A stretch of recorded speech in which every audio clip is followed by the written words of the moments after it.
Hello everyone, this is Philosophy of the People with Stefan Bertram, and today I am joined not just by Quinn, but by Deepsake Cuba. I think definitely for the first time on this show. And today we're going to be talking about the Oeuvre, that's definitely how you pronounce that, of Robert Eggers. Starting with, Ugh. I'm not starting with, I'm going to be covering I Know Best, Northman and the Witch, and I'm hoping for these other two gentlemen to be able to cover the Lighthouse. Is that what it's called? Is it called the Lighthouse?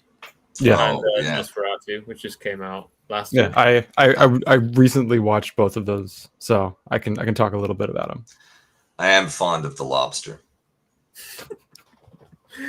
I thought last night, I was like, oh damn! Imagine if he'd got to do Odyssey as opposed to the man who has been doing it. It looks so bad. The shots from the Odyssey, like obviously he's not covered it in slop yet, but that presumably just make it worse. We'll see. So, as regarding Robert Eggers, I want to frame, and obviously you two can just use a different framing, it doesn't really matter. But I want to frame Robert Eggers' works around the idea of his kind of disgust for the contemporary moment, his interest in history, and his interest in portraying alien moral landscapes where outside extra-human forces have real impact on the world, while at the same time, compared to if he was like a full fantasy director, these outside human forces are deliberately kind of underplayed in terms of how much real power they have over the world in order to bring out this contrast that these people, Eggers thinks, lived in the past, lived with these other forces, even if they weren't kind of empirically confirmed in the way that we would currently understand it today. These are landscapes where people really believe in God, in the devil, in destiny, in fate, and the fates. People believe that outside powers exist above and beyond the human race, forces that can crush them. These forces exist within the minds of the characters in the film in such a way that they are set against what they desire as persons. The father in Witch does not want to bring any harm to his daughter, and the protagonist of Northman does not wish to abandon his common law wife, which is Anna Taylor-Joy in both cases, I realized while I was writing this. But they feel that there are signs in the world that extra-human forces require them to do these things for the sake, in large part, of their family. We live in a time where people struggle to comprehend that someone could disagree with them morally, never mind that there are extra-human forces which could make us act contrary to how we might high-mindedly think and wish. Instead, in the contemporary era, these forces are moved inside us, with contemporary psychology taking the place of the devil and the fates as a force which forms the outside of the rational mind. But there's a very big distinction here that the outside of the rational mind is now living very decidedly inside us, which previously kind of the idea that these outside forces lived within a person. Okay, like if that's happening, then you're like a sage, you're a witch, and so on. Well, for now, we all think we have this outside force of our psychology inside us, which is set against us. Liberals, for instance, often explain that conservatives are against homosexuality because of a repressed and sublated homosexual desire, regardless of how implausible this may be in any particular case. How limited we are thus limits what Eggers can betray. You can play with ideas that we may understand, abandoning your wife in order to protect her, and simply supplying different reasons for why you might be motivated to think this is true, or why you might do this thing, but is unable to have as protagonists do truly alien things. Well, you weren't here, Kuba. We discussed previously when we talked about Northman, that as much as it would be completely plausible, there's actually no explicitly shown sexual violence at any important point in Northman.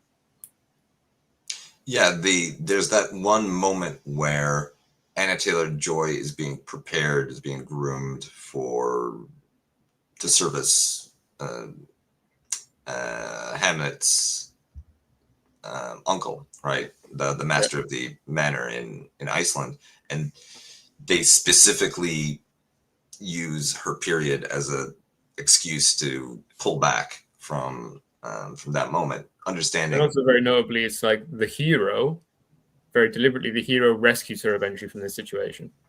yeah, and there's the remarkable scene where he attacks that poor Slavic settlement, right? I saw it and I'm like, Grandpa, and the savagery isn't, no punches are pulled. You see all kinds of different brutal murder and the enslavement of an entire village, the elderly, children to the torch inside of a temple. I mean, it's horrendous, but obviously in traditional best Viking practice, this would go along with a great deal of sexual violence. And yet, despite the fact that we're supposed to, we accept that the protagonist is this profoundly violent Viking monster, right? He is the devil for these Slavic people, coming out of nowhere, destroying their entire world, liquidating entire communities, and if you survive, it's only as a slave, it's only as chattel. And yet, consent. There's your mysterious moral forces in your alien landscapes. Louis C.K. has this bit where he talks about how in the natural world it seems like all sex is just rape. That's you see two animals mating, and rarely does HR get involved. And there is a moment in human history where I think that line gets crossed, and the consent of, I'm not going to say the woman, because often the party being assaulted is going to be another man, right? A boy, a child. But the idea that consent of the weaker side is something that is necessary to make this licit and legal, that is an innovation that comes at a certain point in historical development. Right, like this whole conversation we're having now is something which only exists within a particular moral landscape, which didn't previously, has only existed very briefly. Also, notably, it depends how we take this. But even in the case at the start of the movie, he sets it up in such a situation as if his mother has been stolen away from his father by his uncle. But the twist is it doesn't. It's not clear how we should take this. If we should take her at her word, or if she's just engaging, kind of like she's just lashing out or whatever. She's saying things to incite him. But his mother indicates that no, actually, that was me being rescued. I didn't want to be with your father. I wanted to be with your uncle. And so even in this case, where it seems like a woman is stolen away, at least it's said in the script that this is not the case. Well, it would be great to have a woman on the panel today, because especially a woman from the barbarian period of medieval European history. That would be so sick. I mean, that might be a thing. The only problem with AI not being able to do this is that, there's not the data which exists. It's impossible. Yeah, like, to what extent is the only agency available for women in these situations the opportunity to potentially pick between rapists, right? Yeah. There's no question that you will have a husband and master. A husband or master. Husband and or master, but perhaps you will have some input into who that is. But the idea, and you can see the very clear contrast.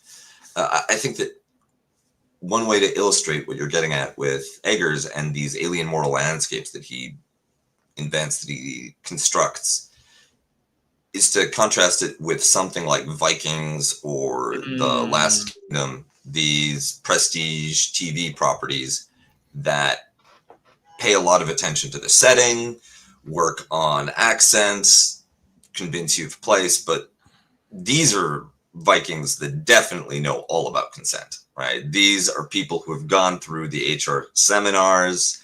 They, in order to make it accessible to a larger audience, the moral landscapes are not alien in the least, right? Yeah, And because obviously,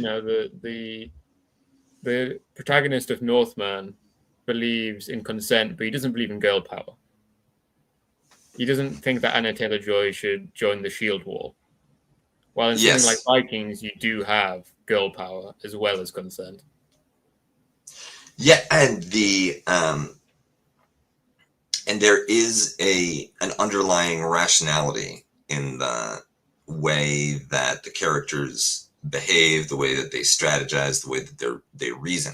One element that makes these landscapes alien is that cause and effect don't work the way that a rational post-enlightenment mind wants them to. You have a phenomenon that emerge out of obscure and invisible sources, right? The demon haunted world, the powers that are above and beyond human personality, the fates.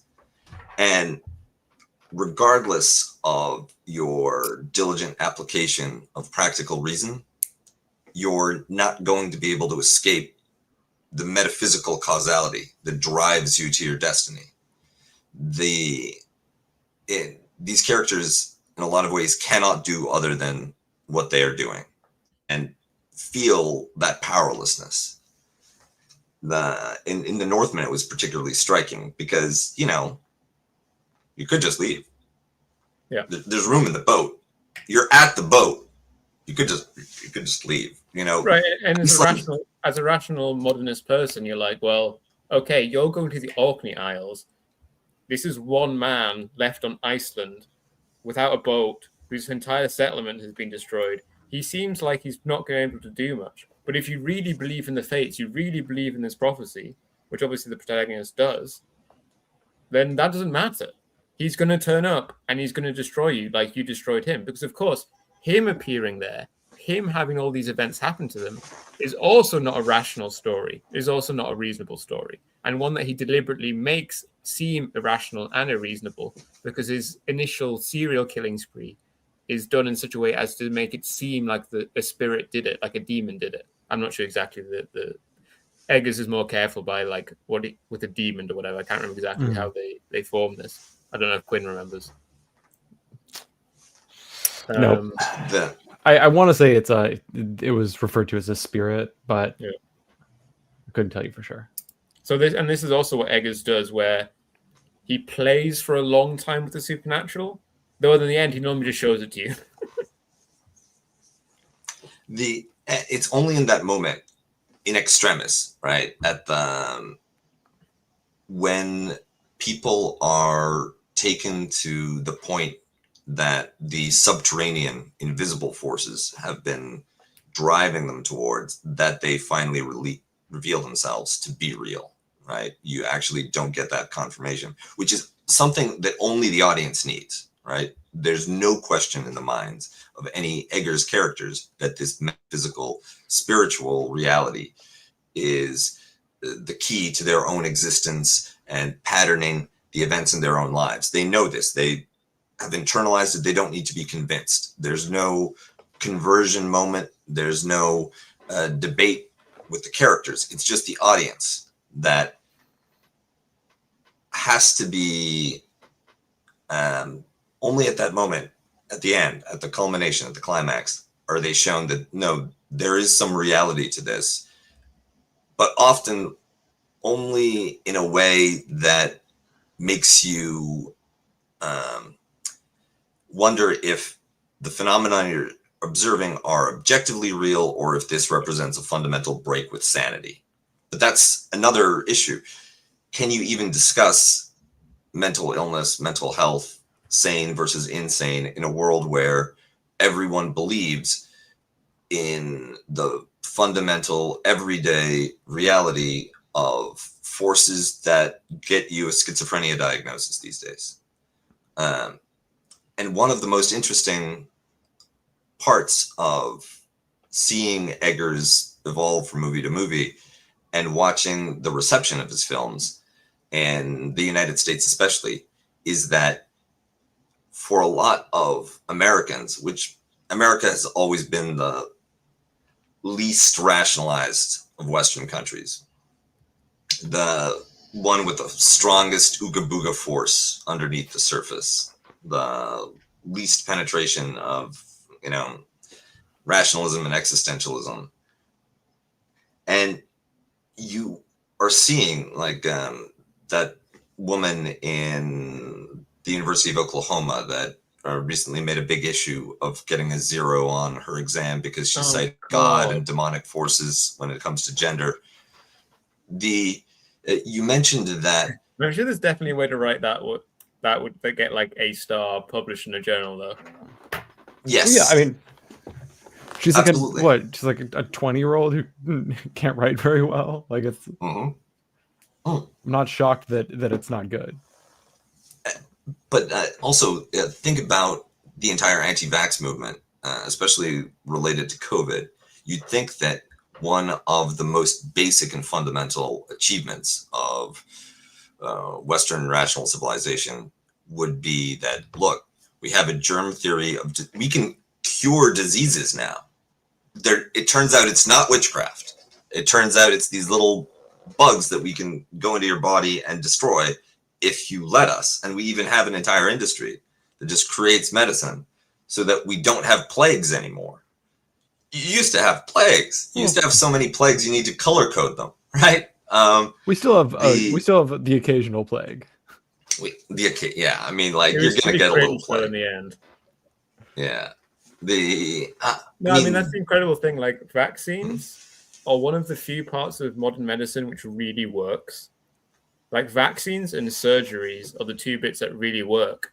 While all like heart disease medication is like, this will reduce your chance of having a heart attack by like 30%, but also all your hair will fall out and your dick won't work, and it'll increase your chances of having a heart attack by 30%. While vaccines work completely, but it's probably exactly because they're so effective that there's this desire to go at them. Chemo's like, it sucks, but it does actually work at getting rid of cancer. It also, I mean, it's good at getting rid of people too. Yeah. Well, go on. There's a dialectic in modern medicine where you balance between killing the patient and killing the disease. And a great deal of contemporary innovation, which is probably one reason why America is bad at it, consists not in some fundamental breakthrough that lets you monetize a completely new product, but in incremental improvements so that we reduce the bad side effects of chemo by 20%. Therefore, we increase its effectiveness by 10%, and while reducing the side effect related mortality by 20%, which gets us a 15% increase. And if we do this 10 times, then we can get to a point where you have to do less chemo, it's more effective, and you don't have the same side effect related mortality as you do now. I remember reading one of the founding fathers, an essay where he discusses the like inevitable rationality of giving your children the smallpox vaccine, and this is at a point where there was a 2 to 5% chance of it just killing the child.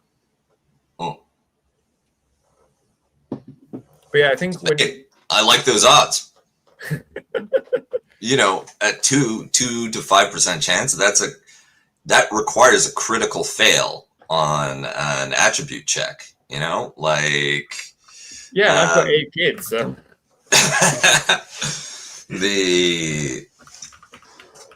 and that's the thing, right? Back in those days, if you have 8 kids, you don't actually think to yourself you have 8 kids. You think to yourself you have 2 kids, right? Yeah. And then 6, you've dug 6 child-sized holes behind your house already. Yeah, I think that's actually very interesting in The Witch. Well, obviously, a baby dies in The Witch, and everyone is relatively upset about this, and it kind of sets events in motion, but it's not quite the crushing absolute horror it would be for a contemporary person. I think you're completely right about the kind of nature of there's some things which aren't debated in Eggers films, which are absolutely debated in real life, or even not even taken particularly seriously anymore. But then, so on some level, The Witch is an extended debate. You've both seen it, right? Of course. On some yeah, level, but it's been a few years. Okay. The Witch is like an extended debate. But accepted, the background exception here is God exists and the devil exists. And they both have truck with humans.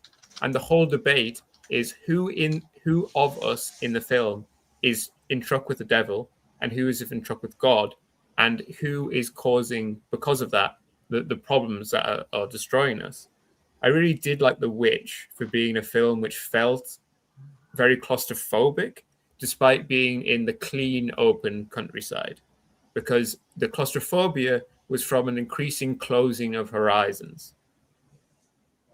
And the fact that you have such a limited number of people, right? You've reduced the social world, while the natural world, which is incidentally where the devil lives, right, is boundless, kind of liminal, because you don't have the big sky, you don't have big open views, but the forest just seems to go on forever in every direction.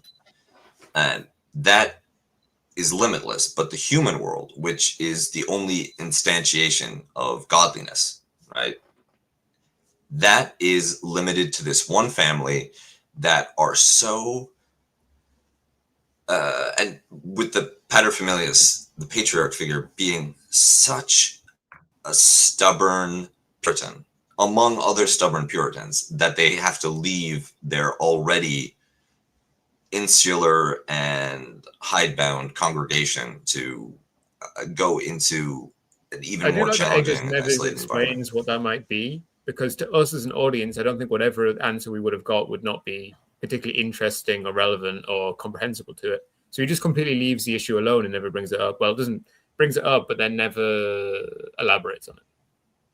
Well, I think that that's part of the alienness of this environment, of this historical period, of any historical period, right? The essential debate around the salvation of Puritan souls in New England, just like all of the fraternal Christian on Christian violence of the wars of religion from the Eastern Orthodox frontier with Russia and the Balkans all the way to Ireland and Catholic Protestant divide.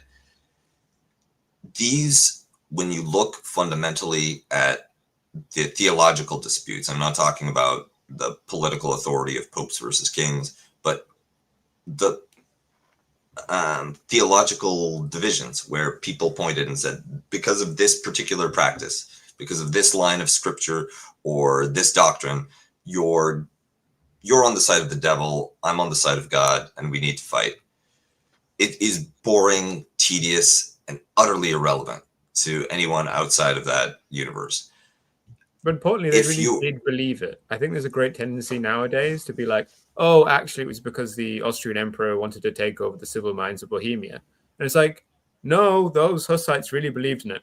And those Catholics really wanted to kill them for it. Yeah, absolutely. The Catholics also really believed in it. And there's a rationalist appeal, right? Our whole approach to unraveling these questions would be to apply a method which was unavailable to them precisely because we have it as a result of the war-exhausted, blood-drenched détente at the end of the wars of religion, where everyone's like, okay, these wars have destroyed so much, and the only silver lining is they killed the most fanatical of us on all sides. Therefore, even though I still believe in some way in the weird Catholic thing that my team has, and you still believe in the weird Protestant thing that your team has, we just need to find a way for it not to matter as much, right? Yeah, we can just, how can we make this into a non-killing issue? Exactly. So I hate you and you're going to hell. You hate me and I'm going to hell, and that's fine. Let's get to a point where that's fine, and we can have disputes that have a resolution mechanism where maybe we read some books and we yell at each other and some guy that we both kind of trust to at least be sort of smart and relatively uncorruptible will be the referee. And one of us is right and the other one goes home unhappy, but that's better than reopening the Dutch question. I recently read that Eastern Orthodoxy are like completely like very not ecumenical, as in they normally think everyone else is going to hell, and there's very little possible allowance for Catholics and Protestants not going to hell.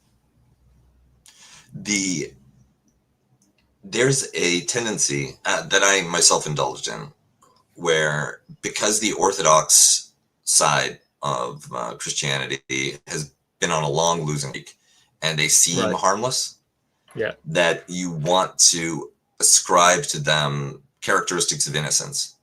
And the reality is that no, they just lost, right? Like like in the Middle East, the Metaphysites and the Orthodox are often like the minority, urban, literate, liberal population, but that's just because they lost. Like their book could have just, well, probably not just as bad, but almost as bad as what the Sunnis have. It's not like the Byzantine Empire wasn't a slave society with intensely repressive forms of control and weird ooga booga superstitions with a parasitic clerical class. The icon civil war for 3,000 years, guys. Or all of the prophets and saints just lived on pillars for some reasons. Or the practice of being an anchorite, right? There's so much. I think that part of our stumbling, groping attempt at rational civilization involves forgetting many of the practices of the relatively recent past, of our relatively recent ancestors, that just make no sense and become objects of horror when separated from the moral universe that inspired them. For instance, you had religious orders, priests and monks and nuns that would wall themselves up into cells and just live in a prison box attached to a church or shrine as living saints until they died. And this could be 40 years. And it seems like a great way to get rid of illegitimate child or a troublesome daughter. But that might account for 20% of the cases. A lot of people walked in, right? A lot of people asked for this destiny. And that seems, if you expressed a desire to your family right now, even to a Joel Osteen style megachurch preacher, it's like, what I would like is for you to carve off a little section of the nave where I could move in a cot and a piss bucket, and you can brick me into it, and I'll just spend the rest of my life praying there and giving cryptic advice to people who come by as an example of holiness and the power of Christ. And yeah, I mean, if you're in the box, how are you going to change homosexuality laws in Africa? That's the thing, right? Like, I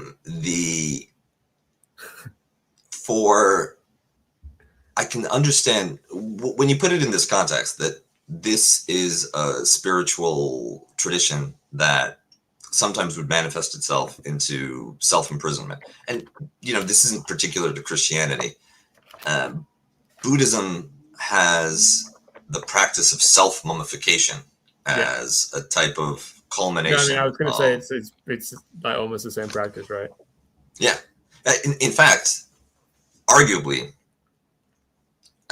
because the Bible doesn't, Jesus said nothing about being an anchorite, right? That is clearly, I think he might be surprised if he came across one of these churches in medieval times and been like, why are you doing this? I mean, Jesus was quite Protestant in the sense of like he thought everyone should be a universal Christian. What's Quinn flexing? Is that an architecture? Yeah, I've got. So these are like this is an example of those like early. This is around 1000, but this is like the kind of design of the churches that we're dealing with. I was going to say, to get us off orthodoxy and back to Eggers, do you two want to start talking about either Nosferatu or the Lighthouse? I mean, I think the Lighthouse has a nice kind of way into it through the Witch, because it's got a similar kind of thing that we were talking about of the kind of isolation and a small cast of characters, but turned up to 11, where the kind of liminal space that's surrounding you is the sea. And the kind of all of the alien forces are like mystified and psychic to a point. And the cast of characters is even smaller, where it's just a young and an old man, and then I guess like the lighthouse, the light is its own character if you want to think of like an antagonist. More than like, I guess more than Defoe, because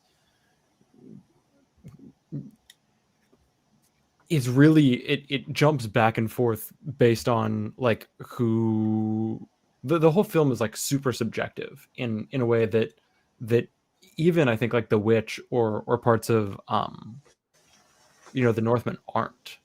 Like it's a film about like lies and going insane.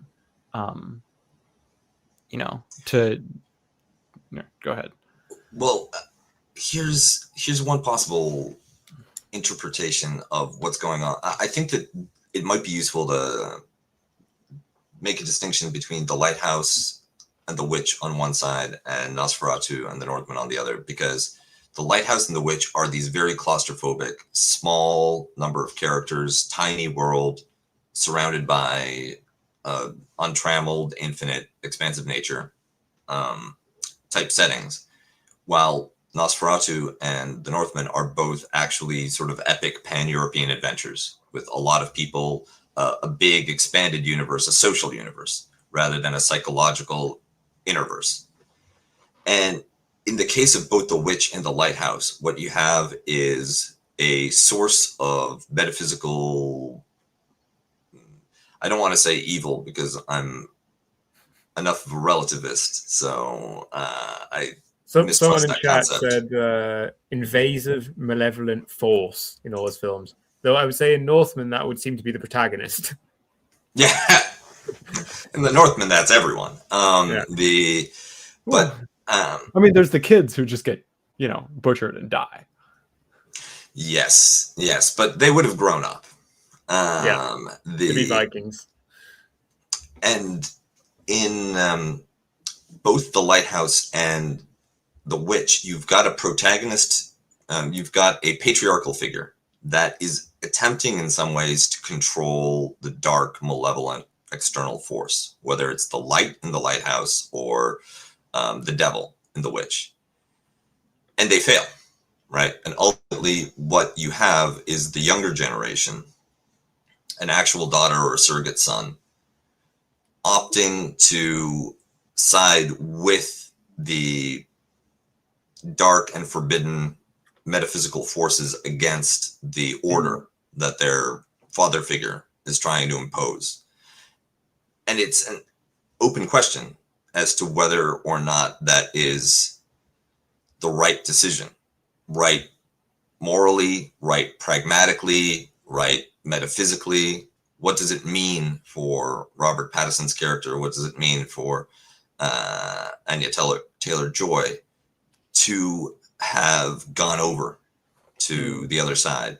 Like, we see the decision, but we don't see the consequences of that decision. Are they going to go on and live deliciously, claim the bonus? Depending on how we see it, Pattinson, we see how it ends for him. Because if I remember the end of that movie right, which I think I do because I saw it on Thursday, it the it I mean spoilers, but like we're doing a show on Eggers, so This it's is spoilers all for all the movies. spoilers apart from when we Um, feel like we don't want to do it. the final scene is Pattinson still somehow alive, but having his like the image of Prometheus with his organs being ripped out by the seagulls, dying on the beach, but still somehow moving. And Yeah. I think this is I think the only one of Eggers' movies that was written by his brother. And I think as it got kind of explicit at the end, as this is a like an American retelling of the Prometheus myth, it feels complicated by the fact that this fire that has been coveted at the top of the lighthouse, that he's finally able to like defeat the ruling class in his boss and violently suppress him. He gets to it. It drives him insane. Either because it in itself is like, opening up the briefcase in Pulp Fiction and he sees like, something otherworldly, or it's not. It's just a light. And the fact that it is a mundane thing that he's been fighting this whole time, the mundanity is what drives him insane.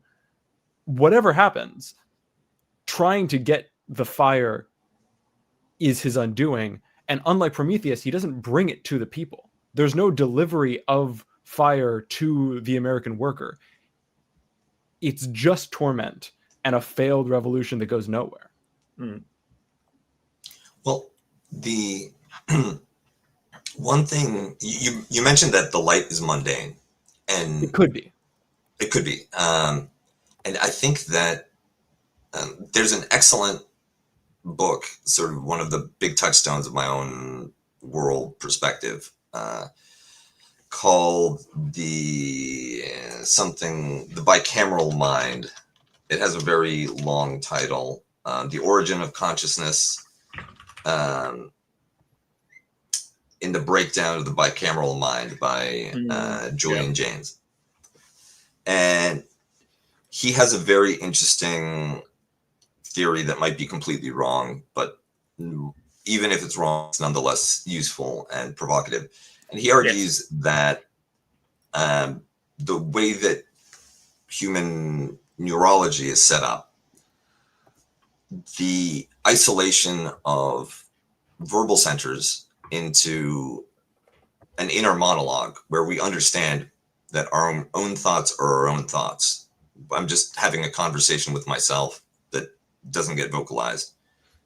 That represents a break from prehistoric and even early historic modes of cognition, where most of the time you were doing things that were so routine that it was muscle memory together with instinct that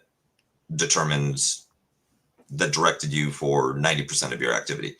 And when you engaged with the verbal parts of your mind, it was because you were in a social situation which required thinking, working with another person, interacting with some external force. When you had thoughts of your own, you experienced them like you did any other verbal engagement, verbal thought process, as someone speaking to you. So your own thoughts were like spirits or gods, the voice of the ancestors, the voice of someone else, but there's no one else around me. So it must be have a supernatural source. And he looks at, you brought up the Odyssey at the in your description of Eggers, like what would that movie look like? And Jaynes talks a lot about Homer in this context, because you have this vast drama with recognizable human psychology, but the motivation of every significant action comes from a divine source. Paris is egged on by Aphrodite. Aphrodite tells him to kidnap Troy. when Achilles has his moments of rage, it's gods and goddesses whispering in his ears. Every moment of glory by any one of the Greeks or Trojans is inspired by a different supernatural force, a different god that actually will speak, will give advice, will give orders, will chide, will interact with the human believers. The one person for whom this is not true, and for whom, and every one of the other characters recognizes that they're an extraordinary figure for this very reason, is Odysseus. Odysseus is the clever man, right? The one who is capable, because he recognizes that his thoughts are his own. He's the only one who knows he's thinking.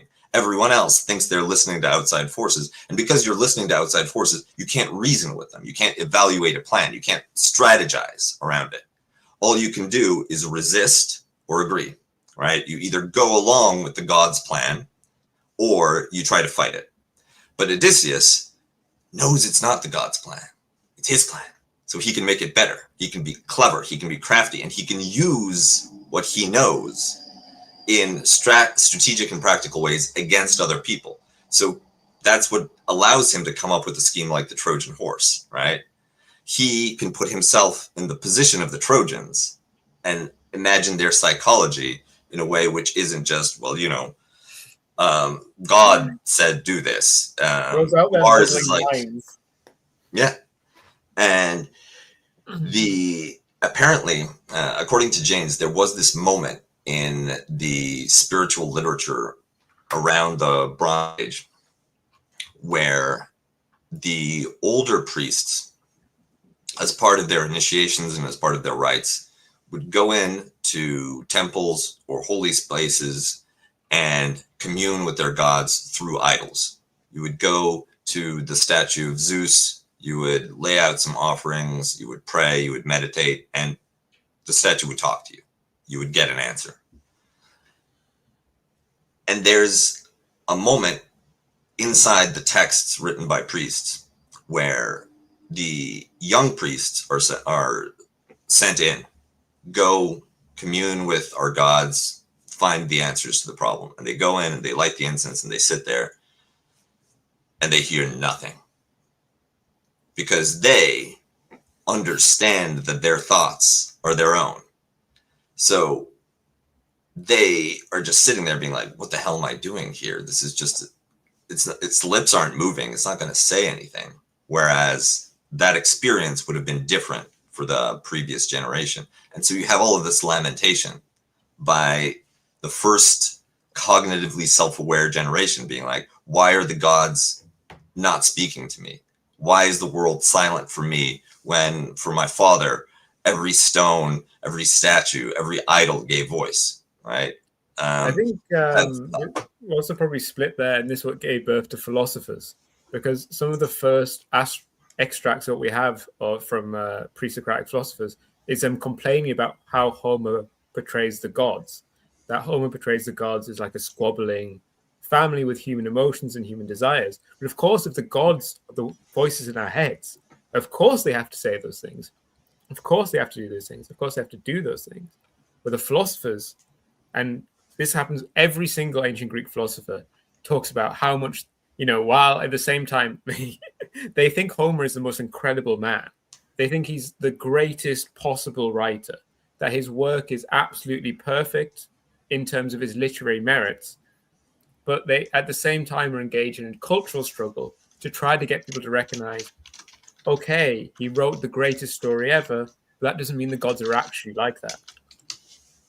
So it's, while remaining enchanted with the works of Homer, at the same time, they've taken this step forward where they're like, no, the voices of lust and so on in your head are not the gods. That's the reverse of the situation. What's going on in your heads, this is exactly what Aristotle's saying, is vice, which is a natural human thing, not something that's coming from the outside. And actually where Christianity kind of steps back. Yeah, and I think that one distinction of, to the extent that we can say that there's anything remarkable about Western civilization, it's that in that break between the Odysseus type, self-conscious, practical, pragmatic thought, that you can draw a line from, even if it's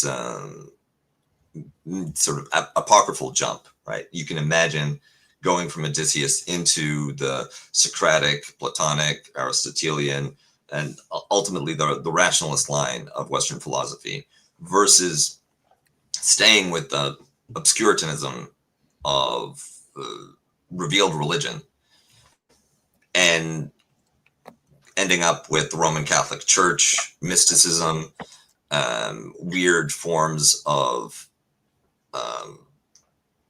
charismatic contemporary speaking in tongues. Of course, eventually the Catholic Church was actually like, hold on, no, we're the rationalists. You're going too far. Yeah, exactly. In many other parts of the world, in many other civilizations, as they develop, you don't have that disentangling of those two tendencies. You instead have them uncomfortably coexisting side by side, to the point where in places like India, in much of Africa,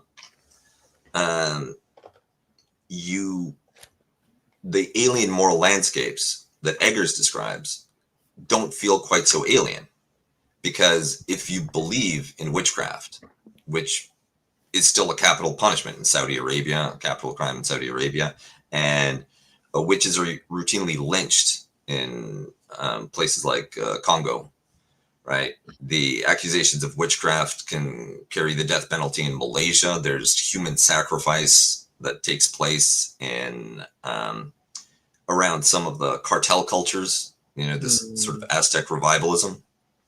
And the for people that are embedded in those kinds of moral, spiritual universes, the Eggers stuff does not hit so weird, right? Yeah, they're just straightforward dramas about fighting the devil.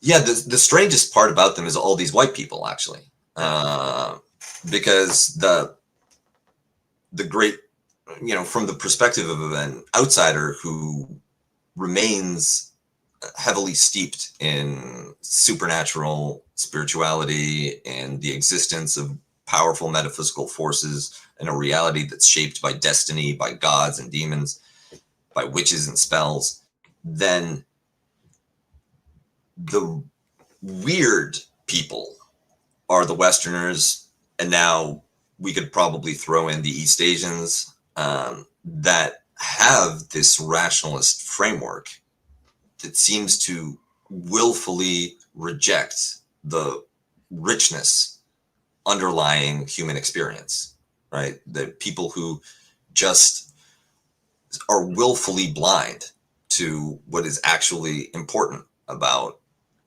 living, about our lifetimes, our lives, and instead focus on material conditions, or simultaneously the least and most important aspects of life are in the hands of these soulless rational calculators that somehow got to take over the world 200 years ago. And that like I was just going to say that like that exact conflict is, I think, one of the more interesting threads that underlines Nosferatu. I was just about to be like, Quinn, give us a lowdown Nosferatu, but he got it. Didn't need my help. Yeah. In that conflict where Aaron Taylor Johnson's character does really embody that like cold rationality, and he is like he is the bourgeois. He owns like a factory or something. He's the typically successful one who's loaning out money to Nicholas Holt's character, and it is they're like referred to and kind of othered by their interest in the occult. These people who are able to see the threat of Nosferatu, clearly, they are set apart from this like rational character that can't see, even as his like spoilers again, even as it has his wife and daughters are killed, he's unable to face the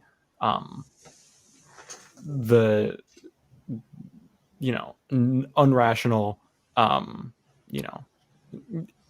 alien moral threat that is the vampire, the Count Orlok.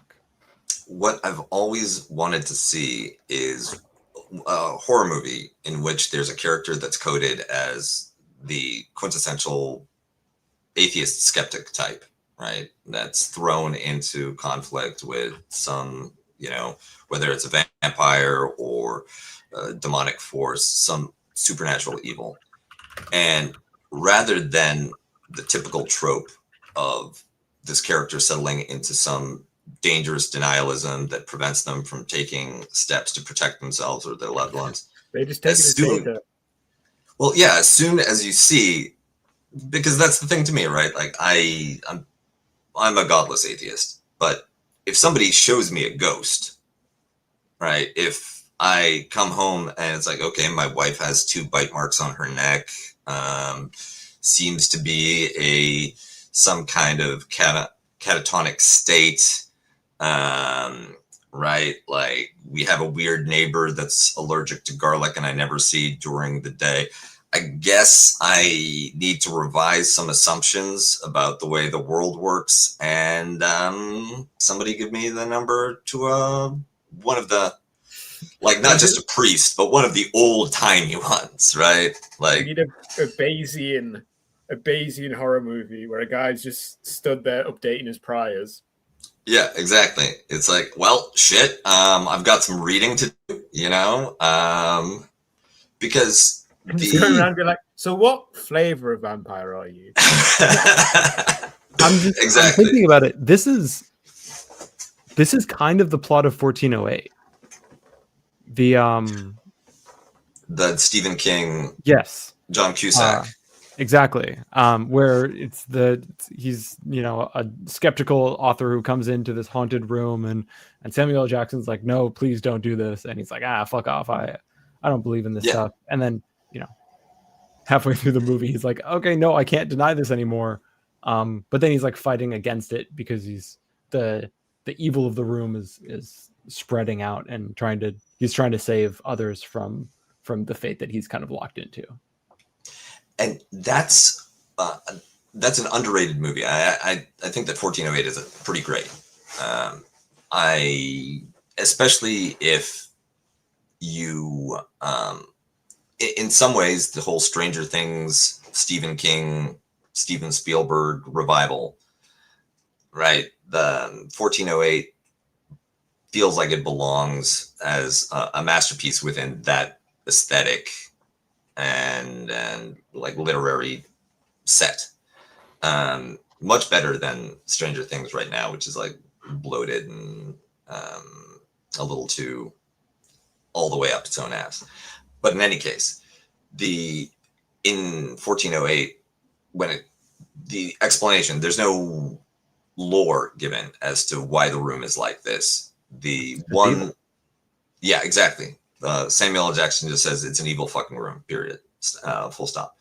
And that concept, the notion of evil, is also something that contemporary Westerners, if you're part of that good, secular, godless turn, have a problem with, because without some metaphysical grounding, without some combat between God and the devil, some force of proper cosmic order, harmony, goodness, then the notion of evil, and I love my Chinese wife, and it is deeply enriching to see how she thinks about certain things and what some of her intellectual instincts are.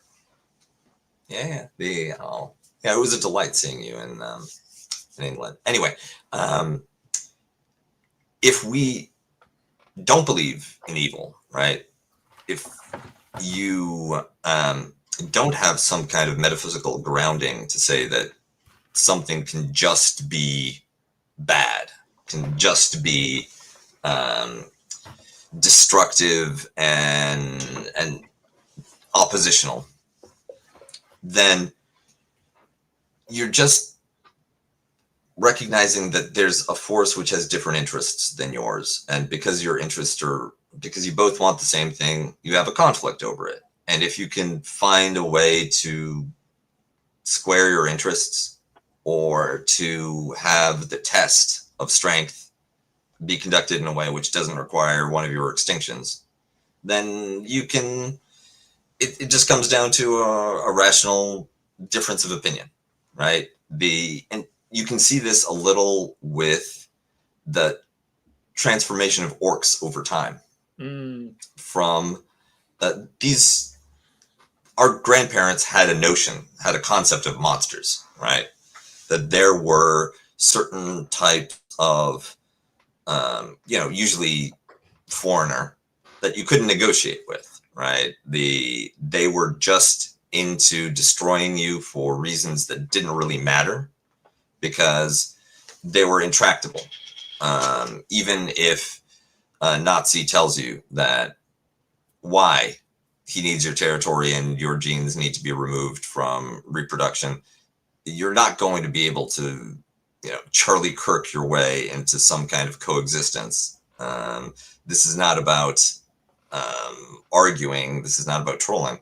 It comes down to a fight, right? There's something about them which makes them intrinsically dangerous and requires your violent removal of them from your world, or else they'll do the same to you. But now, and the orcs of Mordor were exactly this. They just show up and they're just going to kill everything. There's no talking to them. There's no negotiating. There's not going to be a peace treaty. Contemporary orcs, whether it's in World of Warcraft or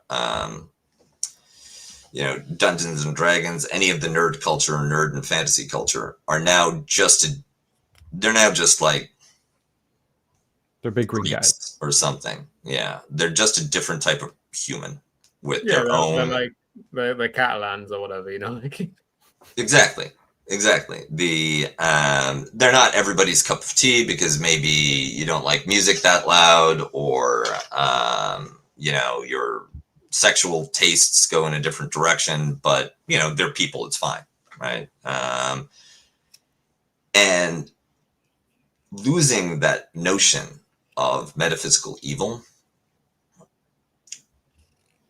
creates possibilities for peace and coexistence.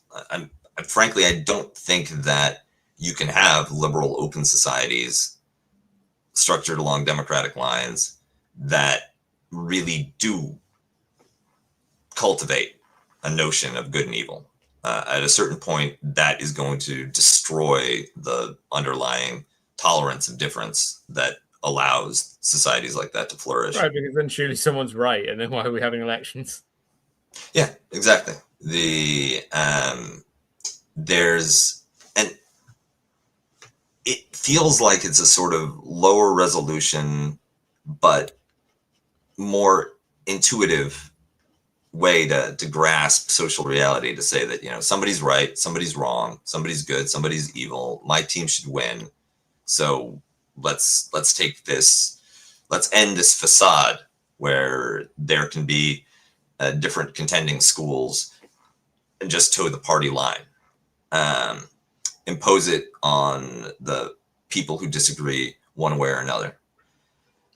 It is interesting seeing when someone like a Western or whatever will debate someone from a country which has elections, and they're even relatively free and fair, but the same party wins every time.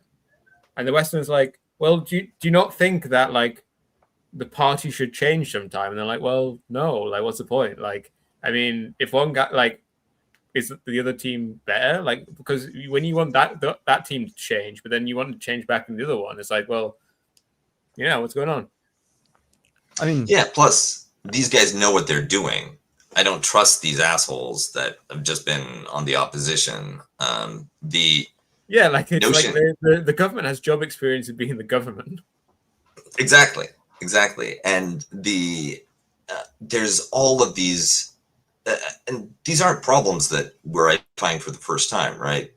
part of what's very distressing about this Trumpian turn in the United States is that there have been generations of institutional experimentation, tweaking, cultural adjustment that have gone into preserving competitive electoral democracy on the scale of the United States. Things like professionalizing the civil service, things like trying to depoliticize the judiciary, things like creating a cross-party elite comedy so that people who nominally belong to different political factions can nonetheless have certain places where their lives overlap and can find common ground outside of politics. All of those developments, which now seem hopelessly cucked and outdated, the American, greatest generation and founding fathers and all the heroic dead devised to deal with actual existential problems within their own system as solutions. And they worked. They got past those problems. Of course, they created new problems because history is a dialectic. But now, rather than finding new solutions to the new problems, we're shredding all of that learning and going back to the old problems. And the likelihood... There's lots of countries in the world which don't really have politics as we understand them, but they just have like competing patronage networks. And that often leads to a dominant party state, because why would you join the patronage network which is losing? And how do you even go about that? Because all likelihood you'll join the winning one. I think a great hope for America is that Trump is really, really bad at building patronage networks, because he thinks whenever he gives anything to anyone else, he's being ripped off. Yeah, I think that one of you mentioned competing patronage networks, and in the Middle East, you have one extreme variant of that where the patronage networks are then based in ascriptive communities, whether religious or ethnic, tribal, national, that you can't really change. You're just stuck in your own patronage network because of your descent and your identity, and you're gonna hope that it wins, right? Or hope that the patronage network that does win isn't the one that really, really hates your people in particular. On the complete other end of the spectrum, you have Asian communism, where you have one dominant secularized national identity, whether Vietnamese or Korean or Chinese. North Korea is its own thing, so I'll put that aside. But in the Vietnamese and Chinese cases, as long as even if you belong to an ethnic minority, as long as you play ball within the party structure, then you can personally advance and your particular community can be more or less looked after. But instead, you've got factions within the Communist Party, right? Like patronage networks that don't dress it up as clan loyalty or family loyalty or religious obligation, but instead it's like, this is our conspiracy to try to take over this whole thing. That's their conspiracy. We can work with those guys and those guys, but not with those guys, because like my PhD advisor in Marxism and that guy's, governor uncle had a fight back in 1953, and we don't talk to one another. This sounds a lot like the Japanese Communist Party. Or the Liberal Democratic Party, right? It's basically the way that you just have these cliques inside the governing class and the governing institution that fight it out over who gets to apportion the spoils, without much of a moral or ideological gloss to it, right? Like Xi Jinping may think that the other factions inside the Chinese Communist Party are in some ways red heretics, but that's not what's driving his opposition, right? It's a practical matter of consolidating power within his faction, within his group, and eliminating competing power centers that can get in the way.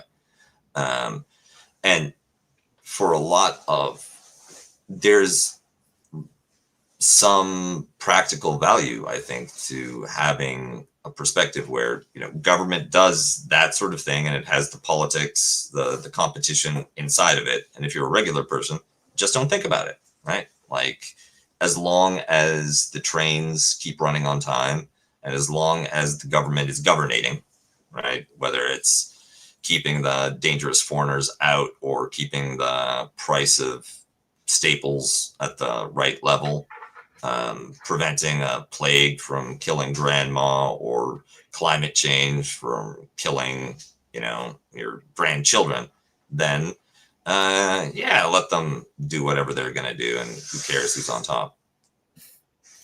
As opposed to, we have to fight a battle with the devil for the soul of America. It is interesting. I think you, more than you might have known, you exactly hit on with the Mordor orcs. So, you probably have read the Lord of the Rings books, but it's probably a long while ago. But I've been reading them out to my mum. And so I've been really going over every line, because obviously you read out loud very slowly. And there's a very interesting section towards the end of the Return of the King, where you actually hear Mordor orcs talking to each other. And they're talking about Sauron. And they don't like Sauron at all. But they're like, if those guys, the humans, get our guy, Sauron, afterwards they'll come after us. And they only critically uphold Stalin. Sauron. Well, slip there, buddy. Slip. They only critically uphold Sauron, but then absolutely feel the need to do so because they do absolutely believe, obviously probably for largely good reasons, that the world is absolutely divided between them and men. And there's no possibility for compromise. It's just us versus them until the end of the world. And of course, the world falls on them in the end. Do you have any big thoughts left over, Quinn? Because if not, it's time for Race Guesser. Yeah. Which nothing I think it's that's super a pressing. Kuba Quinn head-to-head. Okay. All right. Yeah. If you have thoughts, please do go. I'm thinking if there's anything else that we haven't touched on. I feel like we did a nice kind of broad look at a lot of his movies.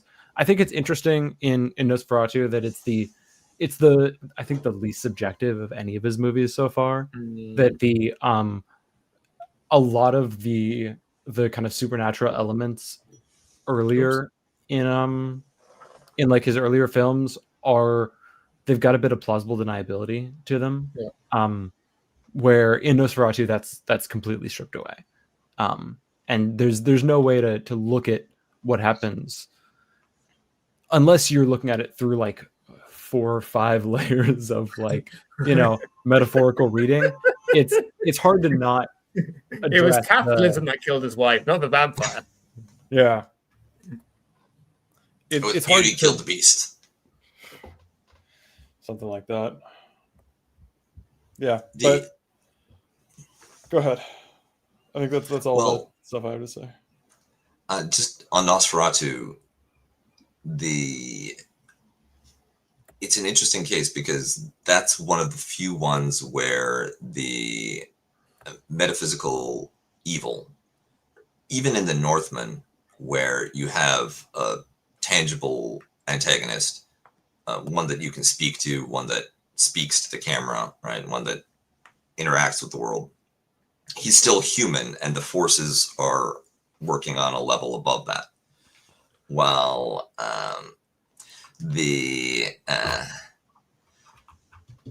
in Nosferatu, the metaphysical evil is a vampire, right? It's one that has personality. There's a personhood attached to it. In theory, this is a problem that I've always had with sort of vampire fiction. A lot of the times when you get away from the good and evil elements of it, we need to fight undead and we need to fight demons, the power of Christ compels you, part of it, there's this obvious question of why wouldn't you just want to be the vampire? Right? You get to live forever. There's a certain sexiness attached to it, maybe less the Nosferatu version, more the Bram Stoker, Anne Rice variant. So it was interesting for me that he chose to remake Nosferatu. It's a beautiful movie. I love the Werner Herzog version. Like, to speak about another figure that has alien moral landscapes. But there's no... they maintain this sense that, well, it might be possible to recognize enough humanity in Orlok to sympathize. You can never communicate. You can never understand. You can never reach an agreement. And to a certain extent, right, like, there's something about the deal with the devil, that notion that you can create a binding contract, you can try to balance your interests, that is a sort of post wars of religion, post toleration type of thing. When in the Middle Ages, a deal with the devil was a deal with the devil, right? Like, you were switching sides. But after that, when the devil goes down to Georgia, right? Like, you can win. You can just get this golden fiddle, right? Like, he's an asshole like anybody else. And yeah, I'm very curious to see where Eggers goes next. And he's making a werewolf movie next, right? I was going to say, I feel like the werewolf movie is going to be very explicitly supernatural. Also, it's apparently going to be Middle English, which is based.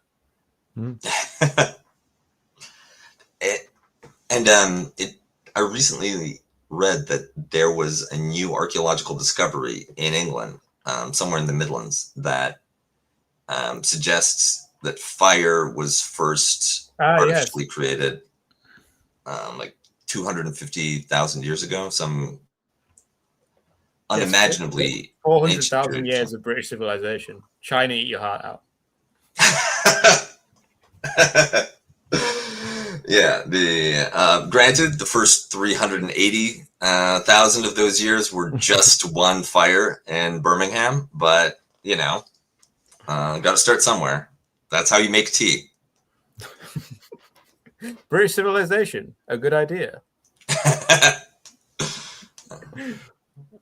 Yeah, on the kind of Anne Rice of it all, have you seen the new Interview with the Vampire show? Is it any good? I have not. It's quite good. I think it does a thing with sexy vampires that's actually interesting. It takes all of the kind of homoerotic subtext of the first novel and the movie from the 90s and just makes it actual text in the first episode. And then like takes it on to actually say something interesting about like, relationships and it on like the why not be a vampire. It's a little bit kind of hell as other people. Like you are stuck with a small group of other people who are the only people that you can really relate to. Everyone else dies.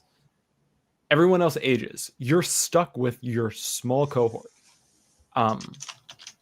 And it's the reason to not be a vampire. Some people grow up and change, right? But then some people don't. Yeah, it's a fun, and like getting stuck at like the age you are when you're bit is a specific horror. Like if you're stuck as like an early teen, but you're maybe 40, 50 years old mentally, that's its own kind of real existential horror. Well, it also answers the question. The Anne Rice vampire answers the question of why aren't these superpowered immortal figures just taking over the entire world? Because if you had half of the powers and the longevity of a conventional Interview with the Vampire figure, then you could just win. You could just end up being Joseph Stalin forever. You could make every. I got a florin in a Florentine bank in 1200, and now only in global economy. kind of are. Like the framing of the interview is done in this like penthouse mansion in Dubai. That it is implied that like in the current moment, the vampires are kind of like the hidden lords of capital that are invisible through their like control over larger systems. They really are, running lots of shit, but because of the way that the modern world is set up, they don't have to be visible. They don't have to go outside. They don't have to live in a castle where the villagers can storm in with pitchforks. They can sit back in their penthouse with blinds that block the sun and sit back and collect their dividends. And they have an ocean of market available enforcement institutions. Like they can hire Eric Prince to do anything they want. There is a service available. 100%. Okay, are we playing the racism game? We can start with round one. This is not going to be exact, obviously, scoring between the two of you, but I want a guess from each. And I'll put one of your guesses in, and we'll choose who wins the round. Can you see them well enough? Yeah. So I'm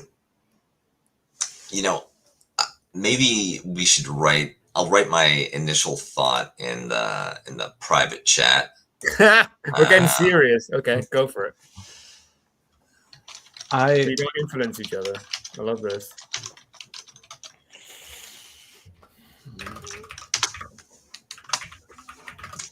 And because I am like, as soon as once we've got our initial guesses, then I'm happy to do my amateur phrenology. Okay, but so I don't want to. Kuba guessed South Africa, maybe Hosa, while Quinn thinks Central Africa. Maybe. There's a challenge here because it's possible that these pictures are from people who belong to one of like the Negrito minorities, Andaman Islanders, or there's Highlanders in Malaysia and across and the Philippines that have this African physiognomy, but they're such isolated and distinct cases that that would be tough. So for odds, I'll go with Kuba's guess on the map, and then we can obviously, if Quinn's more right, we'll say. So where you think about here? We're thinking this area, or you mean further north, like out of the Republic of South Africa?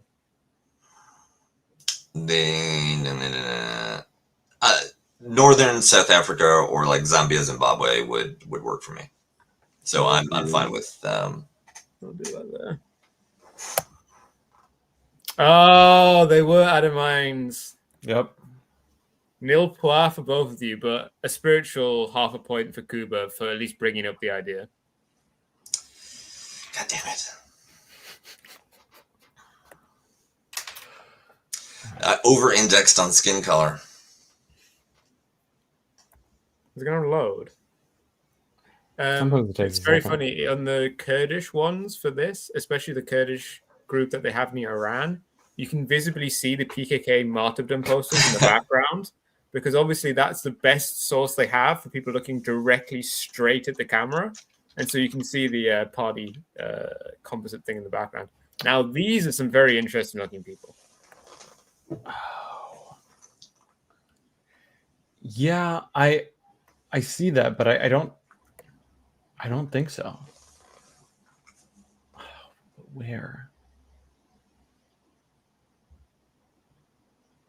And Kuba's already typed it, so you can either say or you can type it, Quinn. Yeah, no, I'm. Oh, this is tough. It's tough.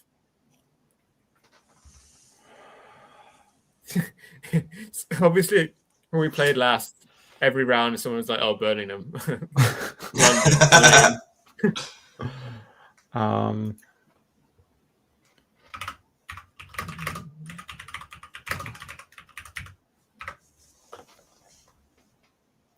So we have Bolivia for Kuba, and we have Central Amazon for Quinn. Since it is an even round, I will put Quinn's on the map. Because personally, after letting you two have a guess, I'm thinking way more north than you guys. These people don't look South American to me. Like, they do kind of a bit, but to me, this is like a mix of features between north and south. So I'd be going further north than either of you've guessed, but we will see. Let's find out. Let's find out. You're happy with this, right, Quinn? That's where you're sure. thinking. Yeah. Oh, it was the opposite. So by I think instead of getting a spiritual half point, Kuba gets a definitive half point here, because as well as it's not a red area, it's not a main area, it is a secondary area in the southeast of Bolivia. Yeah, they felt too tall to be Central American. Yeah, I think I flipped on it because I was like, they're too pale to be from where you guys said, so I went north, but actually I should have gone south. I think it's also, they look weird because obviously this is a race which is almost extinct. I don't know. They look like Evo Morales people. Do you think so? A little bit, yeah. Actually, he does look a bit like Evo. When I took a trip to Latin America, and that's the other problem. Sometimes it's Siberia. Yes. Well, I'm hoping that like my Eurasian Slavophilia might help there. Wow, those are some table stakes. I would say when we played last, Quinn got everyone right, apart from the white people guesses, where actually I beat him. It's true.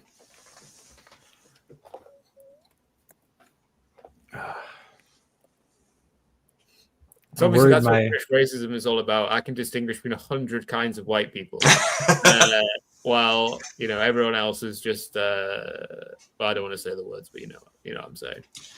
Anglo-Saxon, 1/16th Irish. Nope. Scottish. I don't know. Oh, there we go. Ooh, interesting. All right. I want to say Turkish, but I don't think that's right. So I was thinking Cypriot. Ooh. Yeah. Can I actually click all I have? You can zoom in. The thing is, I have I don't my mouse plugged in. I'm gonna go Romanian. This is a Quinn round, so we will be. No, sorry, this is a Kuba round. Yeah. So if you're going Cypriot, we'll put it there.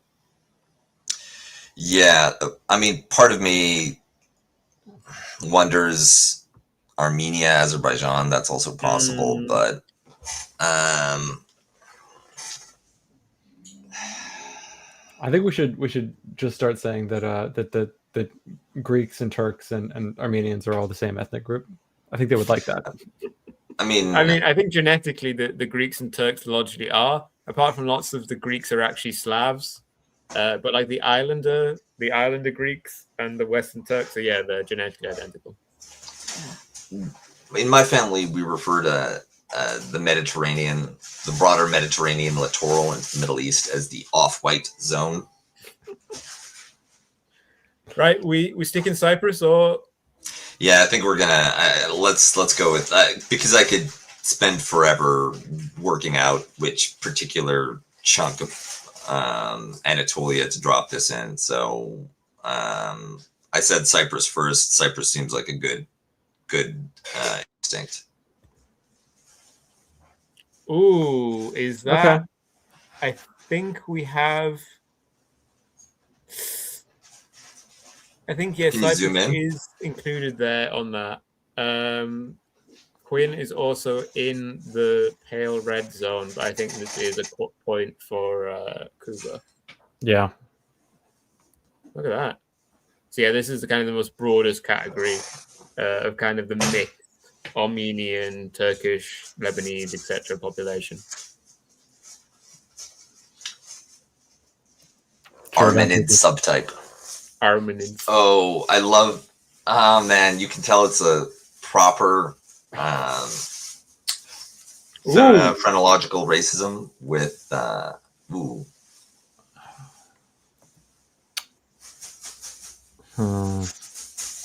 I want to say Northern India, Oh wow, you think so?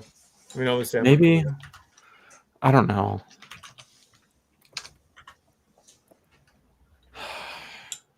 Hmm.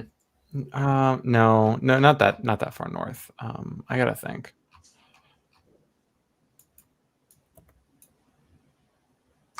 I'm thinking Northern Australia.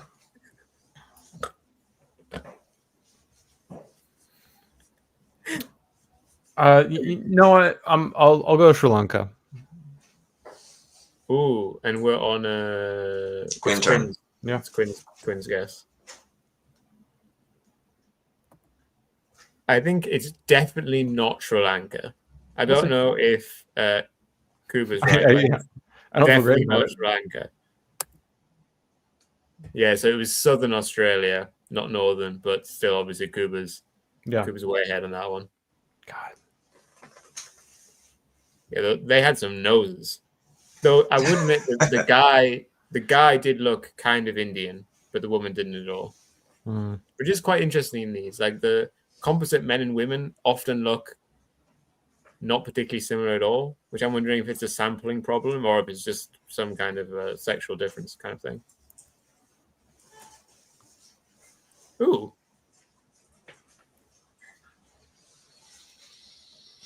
I feel like I've met the man on the left 100 times. Maybe Ivory Coast. I guess that is the point of a composite. Yeah. Yeah, I mean, I was thinking West Africa too. Yeah. The put it in Ghana.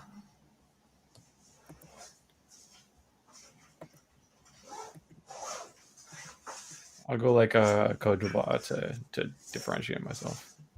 The pin isn't showing up, but I've clicked on Ghana. I mean, I guess the thing is we're not doing it properly. So if it's if it's in Ghana and it's more in Ghana than it is in Ivory Coast, we get the Kuba gets the point regardless of what it says on the screen. Sure. Oh, Oh. Okay.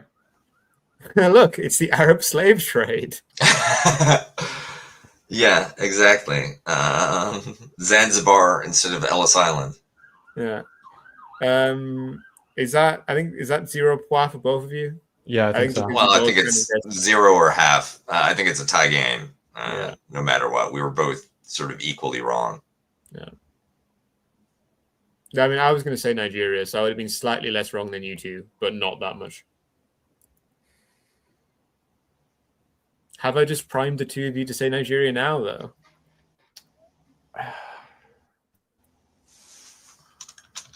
I mean, that was my first thought.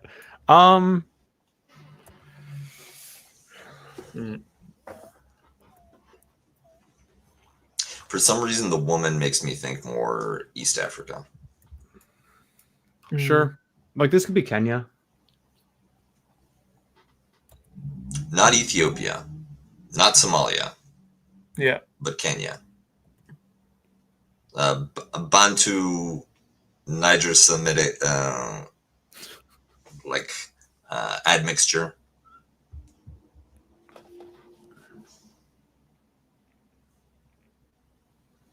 So you both guessing Kenya? Looks like we've converged. Yeah. Yeah, I guess. Let's see if we got a decent tie. Or you know what? I'll go south. I'll go Tanzania to if it's more south. There's also a test if I remember where all the African countries are, but we're good so far. Wait, who's even two sorts of I always forget, even though it's not hard at all. We'll figure it out. Kuba's odds, Quinn's evens, right? I'm if it's anywhere south of the dot, I'll give it to Quinn. Okay. Well, I'll put it in. I'll just put in Kenya then. I still think that the tie was both wrong. Yeah, I mean, like the Fengu Pondu. Oh, it was my first guess would have been good. No, there's academic references at the bottom. I didn't realize. Are they going down to haplogroups? Oh my god, this is like some real Ooh, Citations for the racism. I like both of Okay. these both. I think this is the mayor and mayoress of New York. Birmingham, definitely Birmingham. Birmingham, yeah.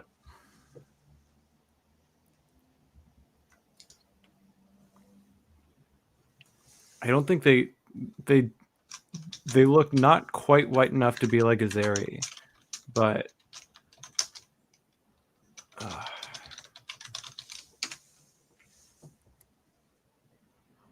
like I could say Tajik or like Iraqi, Syrian, somewhere around there. I'm thinking Middle East. Okay. I'm thinking a little further east. Yeah, so I'm saying AFPAC borderlands. So Kuba's over here while you're there, Quinn, or you want to go even more west than that? Roughly there, I think will work. Okay. I'll do Quinn's guess this time. I can't remember what order you were in or whatever, but I'm not sure it matters. Ooh! Wow. Yeah, that's I didn't think that straight at all. Quinn. All right. Okay. Yemen. First actual success. I mean, I would technically would have got a point, but I was going to put it just in like Iran. I didn't get Yemen at all, though. Interesting. You can also see the Sudanese Arabs and that whole racial conflict I was talking about on a previous show we did together, Kuba.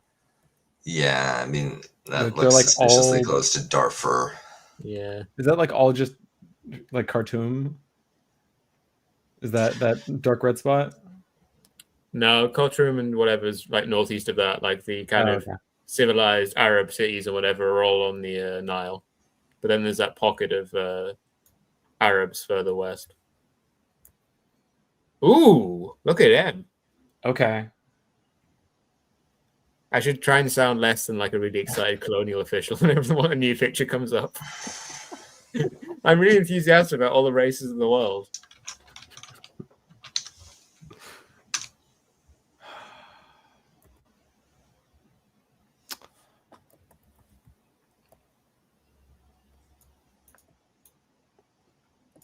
Interesting guess from Kuba. What are you thinking, Quinn? I'm thinking like one of the small little Indonesian islands. This is one for me where the man and the woman look just like different races. Yeah, I know what you mean. Because just looking at the woman's picture, I'd be tempted to maybe pick somewhere in Africa, but the man's photo, definitely not. So, Quinn, where are you thinking in Indonesia? Like here or? Probably a little north, like off of Papua. Oh, off of Papua. So, like here? Yeah, I don't feel good about it, but that's my guess. Regardless, I am going to go for Kuba's guest, which Mindanao is here, right? Yeah, in the southern Philippines. We'll continue to do Stefan geography testing. Who's the real one getting evaluated? Oh, well, I think that's a drawn round. Yeah, that is a tie.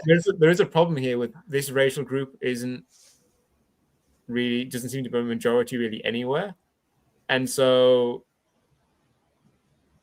Quinn's actually guessed an area they are, while Kuba hasn't. But I think it's still a drawn round. Yeah.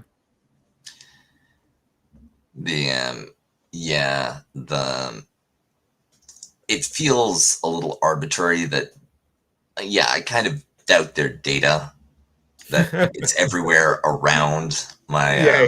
You pick. You don't think the random group of racists who put this website together. We're gonna send in a complaint. This is not up to YouTube standards. Oh my god. Oh, look at those. Okay. Yeah, I should throw in the towel now. Real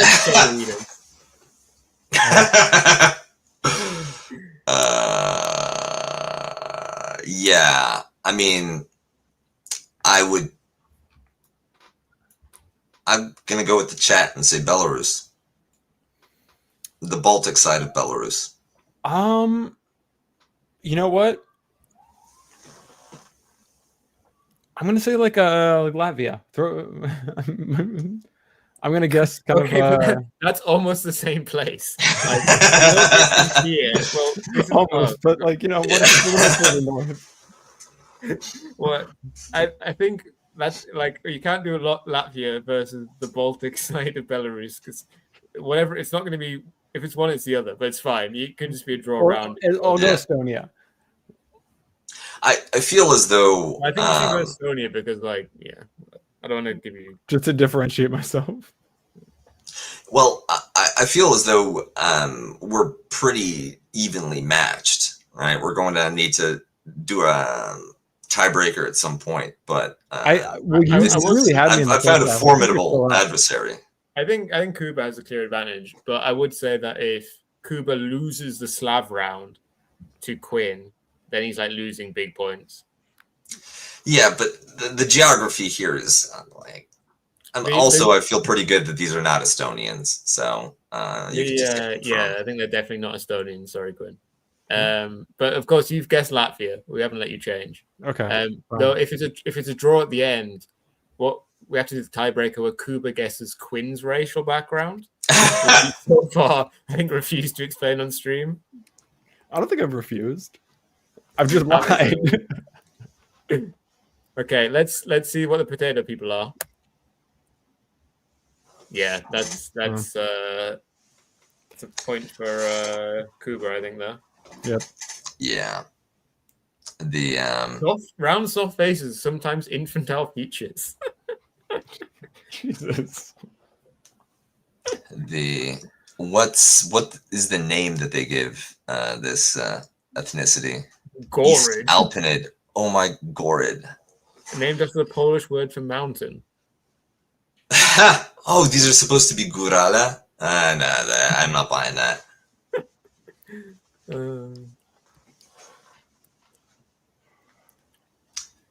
I think we haven't got a single Potato one people. in the actual red, like the proper dark red zone, though. I think it's some poor racism today. Ooh. It's the migration of the peoples. Interesting. This is one where the man and woman look fucking identical. Yeah. The noses are fucking with me. Yeah, they're very pointy, aren't they? For a lot more than you expect, and not very broad at all. The noses say East Africa. They say Ethiopia, Somalia to me, but the roundness of the face says Bantu. And after the first round, I'm like, are we back on the Andaman Islands? Like, what is this? I'll give Eritrea. I'm doubling down on the nose guess. Okay. I'm going to go with a dark horse and say Rwanda. Because I think that these may be pygmies. Okay. Oh, it happened again. It's the Come on, people. There's only like 1,000 Andaman Islanders. But we got the Southerners and the Northerners today.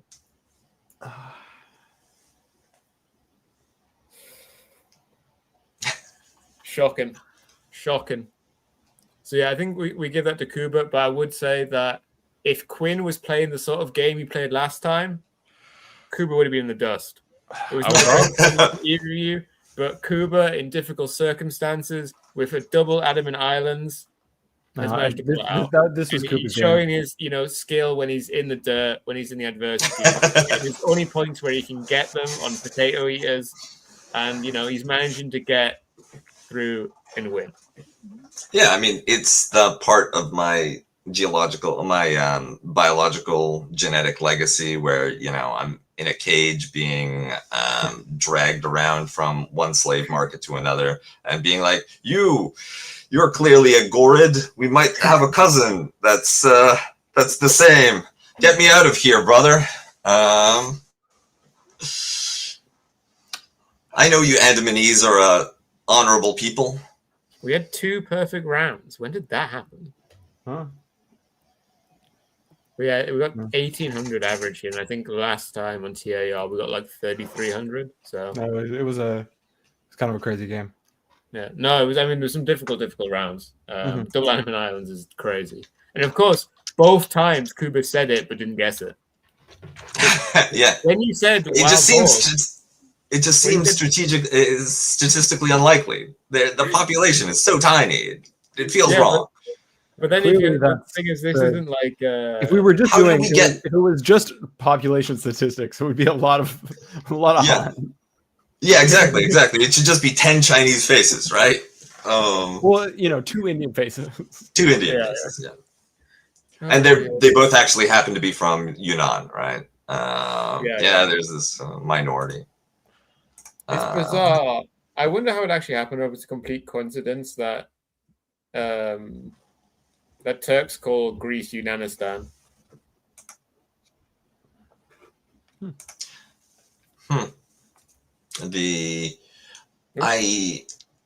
I know that the Arab word for Jew is Yehudi, right? And so the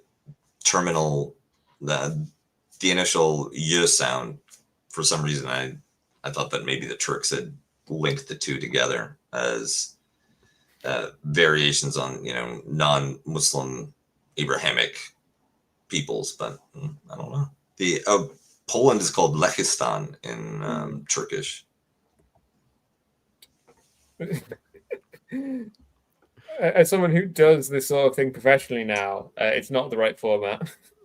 I think this is like a real like fly by night, like some kind Oh of. no, yeah, this is made by real, genuine, autistic, salt of the earth racists. Yeah, this is made by like some people who are like, not like, I think that they were too off-putting to be actually welcome to like the AFD, but yeah, I'm saying these people who made this website are not involved in right-wing politics at all. They believe they are racist, but they're not organized.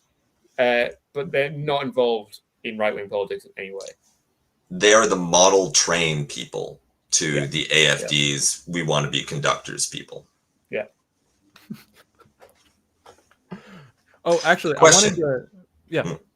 I wanted to follow up on a brief thing that we talked about, I think, last time. Kuba, have you read Master and Margarita? Of course. Okay. I was recommending it to Stefan and the chat because I think it's one of my favorite books. And it's masterpiece. It's such a fun read. Yes, and especially it ties into the witch and everything, right? Like the Walpurgisnacht plays a seminal. It's a huge element of the Master and Margarita, which also links together with the Semitic Christian tradition as well. Like there's a Slavic soulfulness to it while not repudiating or being narrowly nationalistic in its focus. It's a lovely work. Bulgakov was an interesting guy. Yeah. Morphine. Stalin liked his plays enough that he didn't get fucking gulagged. That says a lot, right? Like it's remarkable what it took to survive that period. Because anything could kill you, right? Like and one of the most dreadful aspects of the current sort of Trumpian moment, one of the elements that I recognize as being extraordinarily dangerous and leading in a very bad direction, was the fact that people in the enforcement side of the security state were getting quotas, right? Like the KGB under Stalin was, at that point it was the NKVD, but you had, based on planning documents in the Politburo and statistical analyses, your oblast, your region is going to have 40,000 class traders. So we need 40,000 bodies. And of course, and- often it was the people who'd organized the last purges that were the first people purged in the next purge. Well, that's the thing, right? Like, in order to have an effective security apparatus, you need to create a bureaucratic structure to control violence. But then whoever is running that structure is immediately a threat to you. Yeah. So, I mean, you need to. That's I think that's why Khrushchev got rid of Beria. I mean, Yeah. I think personally yeah, there's 100%. some good reasons to I mean, I think off everyone, like, there the- were no bad reasons to get rid of Beria. Like, everyone had Sure. a long list of good reasons to get rid of Beria. I was going to But say... Yezhov is the better example, right? Because Stalin recognizes that, hey, now there's this guy who's in charge of all of the security apparatus, and also it's really convenient for me to just blame them when it becomes unpopular and purge the old guys before they can do anything, before they can entrench themselves. And Beria probably had another few years max before Stalin would have purged him too and found a new psycho.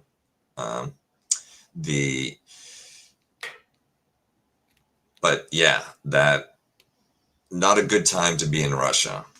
Arguably, the early Putin period may have been the best time to be in Russia since the new economic policy. But I mean, now it's not a great time he either. had to prove himself to be like useful to the people more than the like the oligarchs. Like, his consolidation of power had to come with some kind of delivery of some kind of, like, flip side of the social contract. Like, there was a reason for state capacity to show up in people's lives. And the bar was so balefully low after the Yeltsin period, where you had tens of thousands of civil servants that were basically keeping the entire society going with elbow grease and whatever office supplies they could scrounge from, from around the village, that weren't getting paid for years, right? People were showing up to work, doing essential jobs, and just not getting a salary. And Putin reverses that.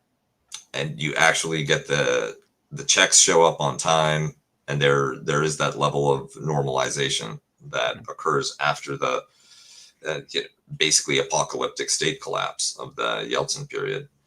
And if you're in, I'm not sure if it's on right now, but if they ever bring it back, there's a pretty good play about Borisovsky called The Patriots that covers that whole period, and like the conditions that allowed Putin to rise. I remember when I was teaching Russian politics at Berkeley, I had oligarch flashcards. I'm like, okay, who's this guy? Boris Berezovsky, very, very good. Who's this guy? Roman Abramovich, very, very good. The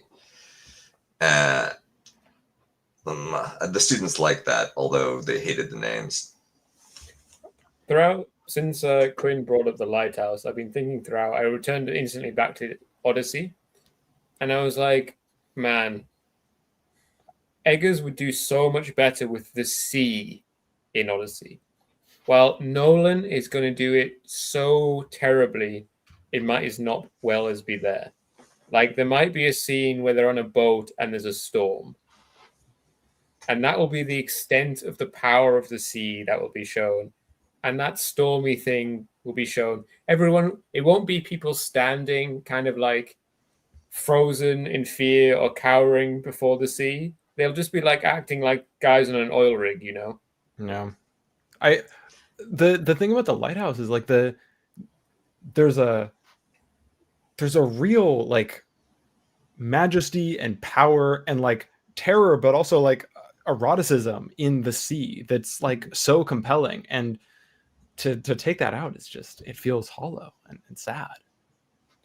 Very, very sad. There's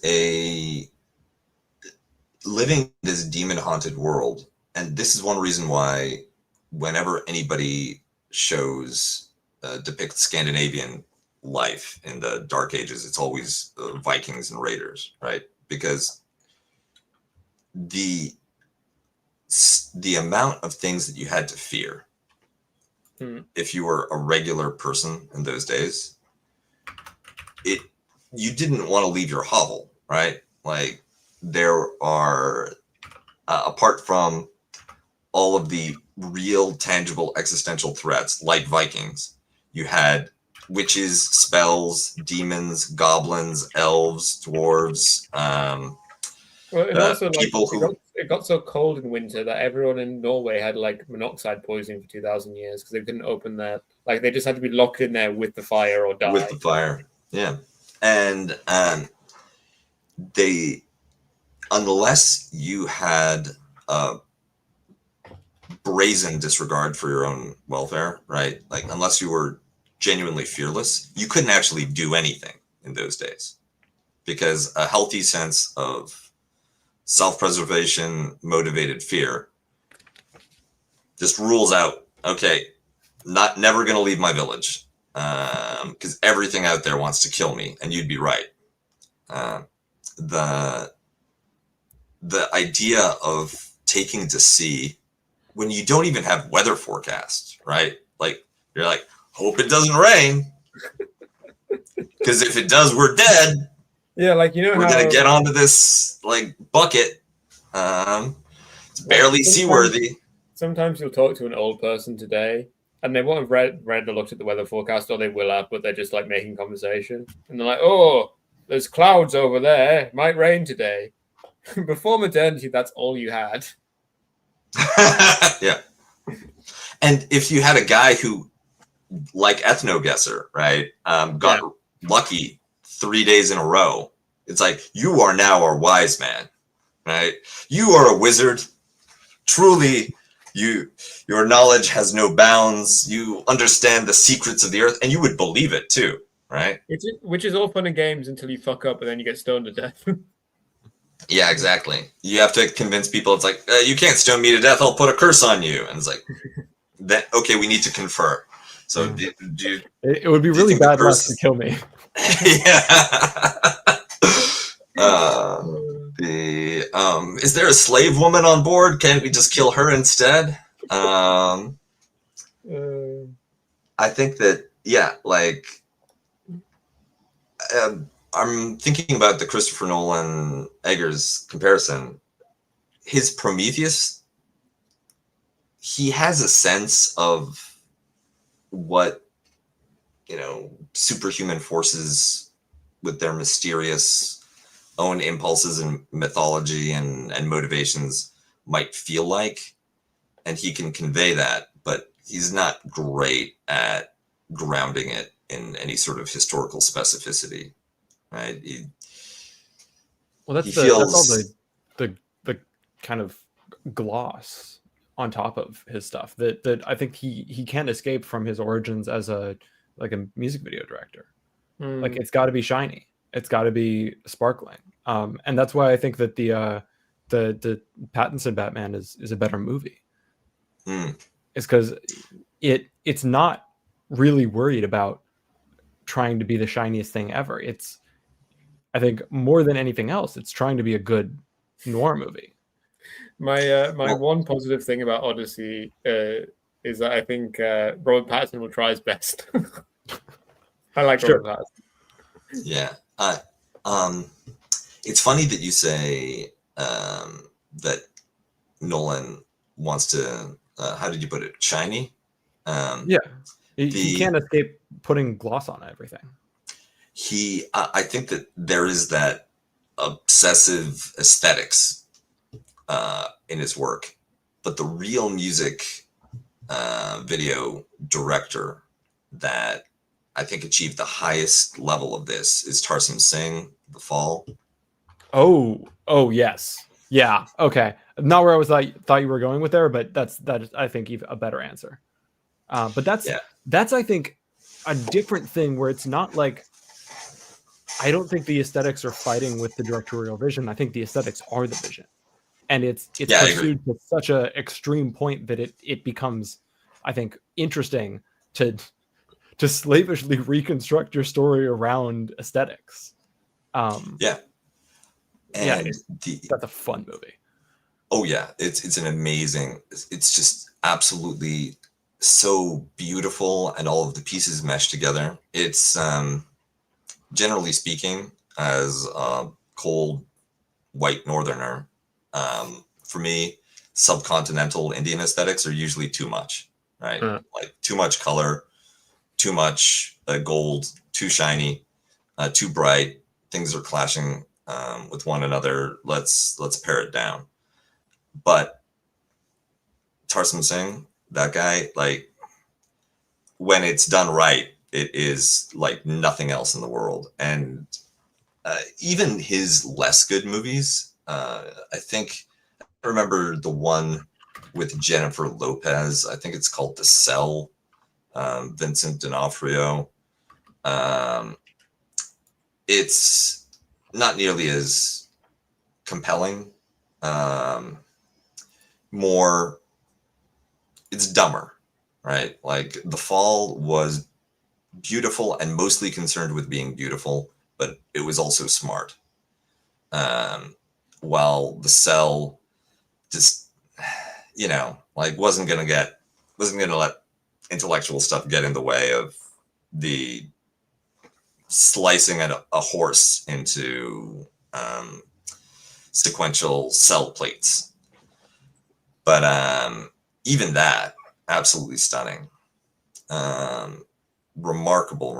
And when you realize that this guy started out as a music video director, it makes perfect sense. It's an interesting path, right? Like Eggers, did he just emerge fully formed with like The Witch or something? Well, it was I think he kind of emerged fully formed with his short of the Telltale Heart, which was like, a 20-minute lower budget version, but like the vision was already there.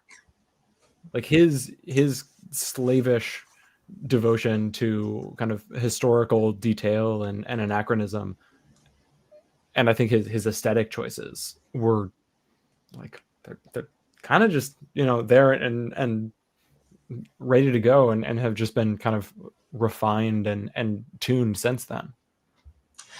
One director that I'm surprised we haven't brought up is Asher, right? Or Asher, the Heredity Midsommar guy. Oh, yeah. Because in some ways it feels as though he and Eggers are a Jewish and Gentile version of the same artistic directorial impulse. Yeah. I'm not sure why, but it does feel that they have a similar vibe, even though obviously it's interesting because Eggers is like, I'll never do anything contemporary, while his are always set. Like After is like I think there was a scene in Eddington where it's just a character like scrolling on their phone. Right.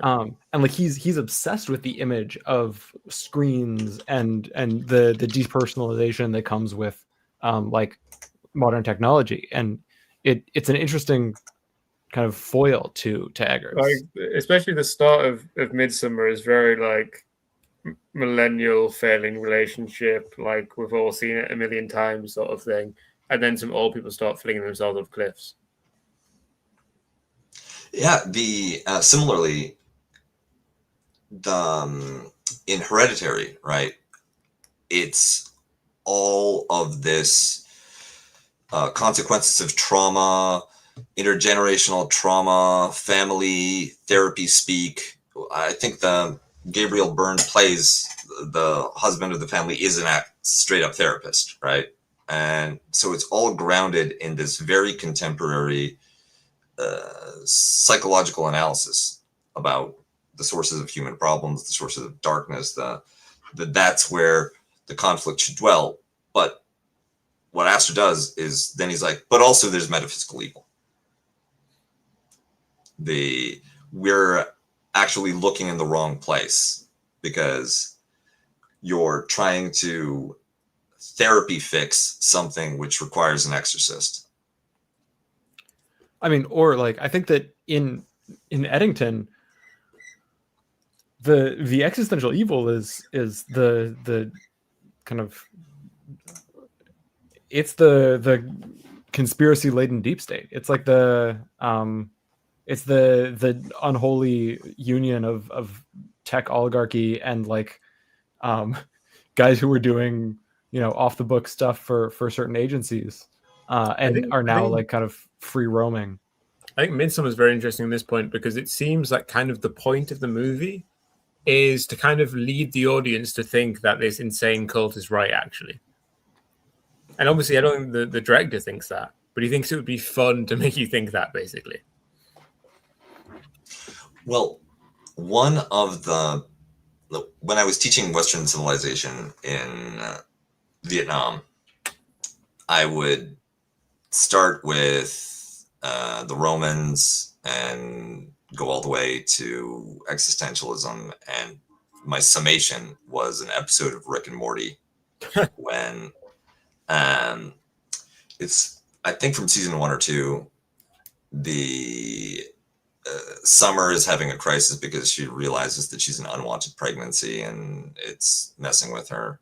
And Morty tells her, no one exists on purpose. We're all going to die. Come watch TV. Yeah. And that, if I were to encapsulate it in 3 simple sentences, that is the culmination of Western thought in the 21st century. Right? That's as far as we can get. And if we're being honest, and we don't belong to the Rod Dreher obscurantists, get thee to a nunnery set, or any of these weird MAGA throwback grifters, then, right, like, life is challenging. We don't really know how to do it properly. Everyone makes mistakes, and it all ends exactly the same way, regardless of what you do. If that's the truth, then yeah, it's a question of how do you cope with things. And Aster doesn't have an answer. All he can do is point to these other people that do claim to have answers, like the weird Midsommar cult, like conspiracy theorists, like devil worshippers, and show that those answers don't lead anywhere good. They there's an HBO series with Jude Law. I can't remember what it's called. It progresses. I think it may be called The Third Day. The Third Day, yeah. It's fascinating because he shows up in one of these weird British islands that gets cut off from the mainland by the tide, and there's some pagan festival, neo-pagan festival that's supposed to take place, but it's unclear if it's supposed to be a kitschy Burning Man thing or something is actually going to happen. And you can see how dipping in to that old-timey, pre-Christian, the world is moved by invisible forces, spirituality is an intense trip for the protagonist, who is just a modern dude, right, with modern dude problems. And then it jumps forward in time, and you see what you don't ever see with Eggers, which is what the hangover, what the consequences are of drifting into that world, especially since outside of your little neo-pagan colony or the lighthouse island or your homestead in the New England woods, right? The indifferent, rationalist, capitalist civilization, the colossus of production, just continues to grind forward. It would be interesting to see some sort of speculative fiction which takes the neo-pagan revival seriously and assumes that you have some community that really embraces this new way of life. It changes their psychology. It changes their relationship with broader civilization. And then in the second or third act, representatives from the Chinese Communist Party show up because in the outside world, history hasn't stopped. Yeah. And of course, the PRC wins, right? And then they're going to be everywhere, right? They show up and it's like, yeah. No. You guys are going to have to make some changes. Fortunately, we've been through this process before. So I'm going to get some lamas in from Tibet, and they will explain to you what the rules are about keeping your quaint folkloric spiritual tradition going while not getting in our way. So I really need to go eat. Yeah. I can probably just leave you guys. We're at like 2 hours. For many hours. I do think that you guys idea for another show, to kind of tease the audience a little bit, is to take a look at what really exists these days in terms of like a political movement for like, you know, an alien moral view, the kind of pagan as it exists in the world right now is a real force. And that's like, you know, trolls out of Eastern Europe who are radicalizing kids on Discord. It's you know, what's left of AWD and like you know, 764 and all these you know, Satanist splinter groups. Yes, I was about to That transition sounds fascinating. into, I don't know what we're going to do next week, but if Kuba and Quinn have any good ideas, they can now say them to the audience. Well, I like the idea of looking at online radicalization along those neo-pagan lines, combining that with AI psychosis, and I can tell everyone about my new job. Exactly.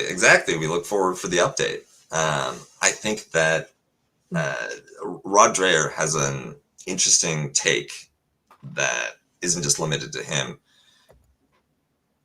There's a segment of the Christian population that believes that, you know, actual demonic forces are speaking to us through AI, and that might be interesting for the audience. Because that's why I was thinking when you were talking about these neo-pagan people, I was like, are they going to keep their phones? Because if they do, then it seems very clearly exactly where the religion is going to lead them. That there are going to be speaking spirits which talk to them, and they're just going to be their phones with the LLMs on them. Yeah, but like the phones are regurgitating like someone else's like not that great speculative fiction horror novel back at them. Like they're.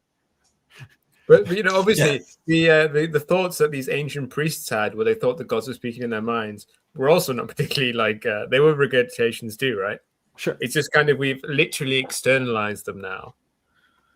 Well, and you can also imagine, what does it mean when you think you're talking to a demon, right? You think you're talking to you think you're having a connection with a supernatural entity that has some kind of insight, and you can actually go visit them because there's a data center, right? And you're standing there with your phone, and it's like this bank of machines. They're the one. That's the voice on the other side. Well, you can run the model locally. You can Even have the worse. demon right in front of you. In You your can capture it- your you can laptop capture it is in the a summoning demon. circle. Exactly. You've trapped the demon in a circle of warding, right? Like have a Jesus iPhone cover, right? And it's like, haha, you won't be able to get out and hurt anybody else anymore. I've got a circle of The salt L's around my above Raspberry Pi. 3.1. Yeah. Okay, so that seems great. I'll coordinate with these two and see if we're getting demons next weekend or if it might be later in the future. But I'm sure that'll happen. So goodbye, everyone. All right. Oh my God, we could summon one online. Yeah, we could. All right. Thanks for watching, everyone. Like and Bye. subscribe. Give Jason money. Like, I guess. please give Jason money. Subscribe. Blah blah blah. Bye. Bye-bye. Start eating that trash can. I already am eating from the trash can all the time.